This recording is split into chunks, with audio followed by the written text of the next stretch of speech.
Money is not everything, but everything needs money. பணம் எல்லாமே கிடையாது, ஆனா எல்லாத்துக்கும் பணம் தேவை. அதுதான் ஆக்சுவலா வாழ்க்கைக்கான தத்துவம் கூட. நீங்க எல்லாரும் சொல்றவங்க எல்லாம் சொல்லுவாங்க பணம் முக்கியமே கிடையாது, பணத்தை பத்தி பெருசா கவலைப்பட வேண்டாம் அப்படின்னு. ஆக்சுவலா சொல்ல போனா பணம் முக்கியமே கிடையாது நீங்க சொல்றதுக்குமே கூட உங்களுக்கு ஒரு ஸ்டேட்டஸ் தேவை. அந்த ஸ்டேட்டஸ்ல இருந்து நீங்க சொன்னீங்கன்னா பா செம்மையா பேசுறாப்ல தத்துவம் இல்ல அப்படிம்பாங்க.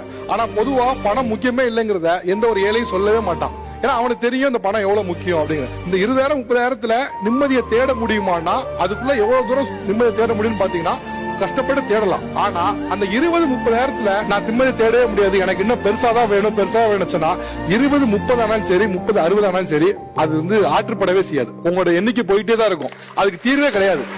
அதுக்காக நான் வந்து 20,000-30,000 நீங்க தேங்கிடுங்கன்னு சொல்ல மாட்டேன்.